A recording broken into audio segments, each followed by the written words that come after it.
Chapter 20 The Flash in the Tower. For 2 days after the unsuccessful search of the Tower Mansion, there were no further developments in the affair of the robbery. But the third day, Chief Colig took a hand. The first intimation the Hardy boys had of it was when they met Callie Shaw and Iola Morton on their way to school. Iola, a plump, dark girl, was a sister of Chet Morton and had achieved the honor of being about the only girl Joe Hardy had ever conceded to being anything but an unmitigated nuisance. Joe, who was shy in the presence of girls, professed a lofty scorn for all members of the other sex, particularly those of high school age, but had once grudgingly admitted that Iola Morton was all right for a girl. This from him was high praise. "Have you heard what's happened?" asked Callie, as they met the boys near the school entrance. "School called off for today?" asked Joe eagerly. No, nothing like that. It's about the Robinsons." "What's happened now?" "Mr. Robinson has been arrested again." The Hardy boys stared at her as though thunderstruck. "What for?" demanded Frank, in astonishment. "Over that robbery at Tower Mansion. He has been working in the city lately, and Chief Colig sent Detective Smuff for him last night. Iola and I were over to see the Robinson girls last night, and they told us about it. Smuff should be back by now." "Well, can you beat that?" exclaimed Frank. "I wonder what's the big idea of arresting him again." "It seems the chief has an idea that Mr. Robinson was in league with this man Jackley, the man your father got the confession from. He told Miss Robinson last night that he was sure Mr. Robinson had the stuff hidden somewhere and that he was going to find out. He was perfectly mean and nasty about it, and Miss Robinson doesn't know what to do." The Hardy boys looked at one another. The affair had suddenly assumed more serious proportions. "If Mr. Robinson is brought back, he'll lose his job, and he had a hard time getting it," said Iola. "The worst of it is," said Frank slowly, "that the case looks pretty bad against Mr. Robinson. You don't think they'll send him to the penitentiary?" "It looks bad. The thief said he hid the stuff in the old tower. When we looked for it, the stuff wasn't there. About the only person that could have found it and taken it away was Mr. Robinson himself." "He wouldn't do it," declared Iola indignantly. "We're sure he wouldn't, but a jury mightn't be so easy to convince." It was time to go into school at that moment, and they went to their classrooms, Frank and Joe deeply worried by what they had just heard. At recess that morning they met Jerry, Phil, Tony, and Chet Morton and told them the news. All the boys were highly concerned over this sudden turn in events. "This will be tough on Perry," said Phil. "It'll be tough on the whole family," Chet declared. "They've had enough trouble over this dirty affair as it is." The boys discussed the situation from all angles and racked their brains for some way whereby they could help the Robinsons, but they were reluctantly forced to admit that only by actual discovery of the hidden loot could Mr. Robinson be cleared of suspicion in connection with the robbery. Even if he were tried and acquitted, it would be a stain on his reputation for the rest of his life, as long as the treasure isn't recovered, Frank summed up. "We'll just have to wait and see what happens," said Joe. "We've done all we could, and it hasn't been enough. And Dad has done the same. I'm sorry on his account. He was so sure he had cleared the whole thing up when he got the confession from Jackley, but there was something lacking." "Well, we all helped too," remarked Jerry.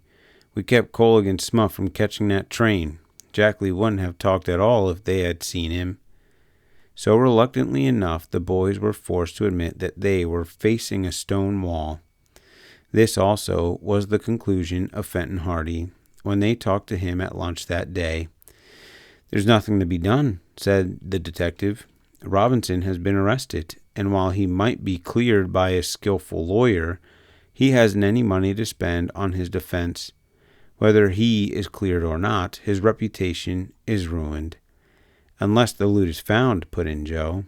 Yes, unless the loot is found, that is his only hope, but I don't think there's much chance of that. And there the mystery of the Tower Mansion rested for the time being. The arrest of Mr. Robinson furnished a sensation for a day or so, and then the case receded into the background, the newspapers finding other things to become excited about. But for the Robinsons it was, naturally enough, a matter of supreme moment. Perry Robinson paid a call at the Hardy home, pleading with the great detective to continue his efforts to clear the accused man. Mr. Hardy was sympathetic, but, as he said, he was facing a stone wall. "I've done all I can, my boy," he explained to the grief-stricken lad. "If there was anything more I could do, I would do it. But there are no more clues. If Red Jackley's confession couldn't clear up the affair, then nothing else could. I'm afraid." He left the sentence unfinished. "Do you mean my father will go to jail?" "I wouldn't say that, but you must be prepared to face the worst." "He didn't do it," said Perry doggedly. "I know you have confidence in him, but the law looks only at the facts. Many an innocent man have been convicted on less evidence. It will kill my mother." Mr. Hardy was silent. "I don't know what to do," said Perry. "I'd do anything to save him, but there's nothing any of us can do now unless by some lucky chance the loot is recovered. That would clear everything up, of course, but in the meantime, we just have to wait and hope." "And you can't do anything more, Mr. Hardy?" "A detective is not a miracle man, my boy," said Fenton Hardy kindly. "He is only a man who is trained in tracing criminals. He has to go by the facts at his disposal. I have exhausted every line of action in this case. Everything that could be done has been done." Perry Robinson got up, twisting his cap nervously in his hands. "We all thank you very much too, Mr. Hardy," he said huskily. "Don't think I've been ungrateful by coming here and asking you to do more. I guess I didn't realize just how hopeless it is." "It isn't hopeless exactly. Don't think that. There's always hope, you know. But be prepared for the worst." "I'll have to be." With that, the boy left. Frank and Joe met him in the hallway and awkwardly tried to express their sympathy. Perry was grateful.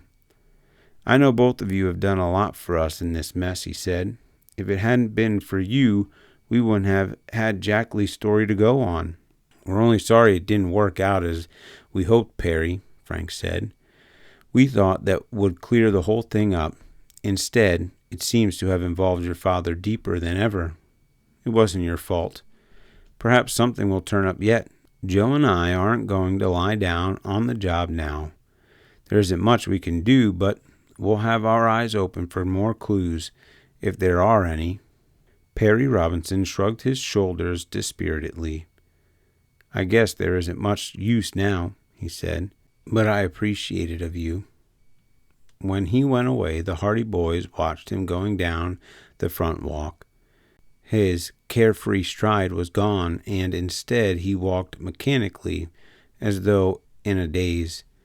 "What a fine pair of detectives we are!" exclaimed Frank, in sudden disgust.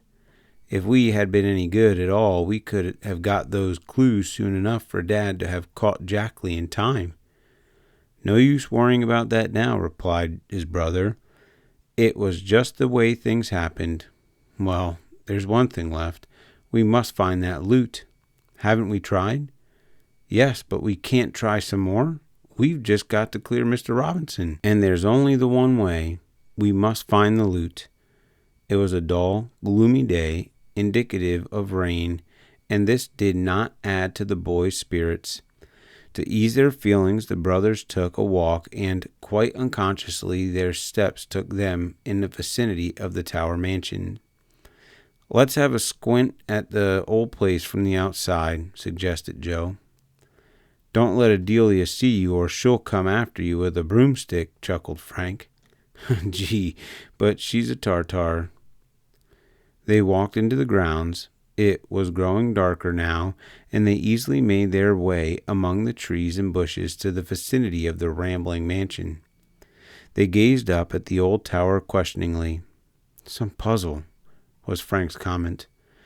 "Will the case of the tower treasure ever be solved?" "Search me," was his brother's slangy answer. "Perhaps. Oh, Frank, look," he added suddenly. He was gazing at the upper windows of the old stone tower. He had seen a strange flash of light. Now this flash was followed by another. "That's queer," muttered Frank. "What can it mean?" The light disappeared. Then, of a sudden, it flashed out and downward in the direction of the lads. "Must be looking for us," gasped Joe, and started to get behind a bush. "It's Adelia, and she has a big flashlight," came a moment later from Frank. "What do you know about that?" "She's looking for the treasure herself," cried Joe. "Huh? And after all she had said about our looking being nothing but foolishness." They saw the woman gaze out of the window for a few seconds. In one hand she held the flashlight. For a moment she turned the light into her own face, and the boys saw there a look of utter disgust. "Didn't find it, I'll bet a cookie," chuckled Joe. "Come on, let's get away before she spots us," returned his brother, and they were soon on their way. As they walked home, Joe and Frank talked the matter over. They smiled when they thought of the eccentric woman up in that dusty old tower, but their minds soon went back to Slim and the troubles of the Robinson family. "We've got to find that loot," declared Frank emphatically. "No matter where that tower treasure is, we've got to find it." "Got to. But can we?" "We simply have to, I tell you." Thank you for joining us for the reading of Chapter 20, The Flash in the Tower. The Hardy Boys. The Tower Treasure. Written by Franklin W. Dixon. We ask that you like, share, and subscribe for more great content. Thank you. Have a great day.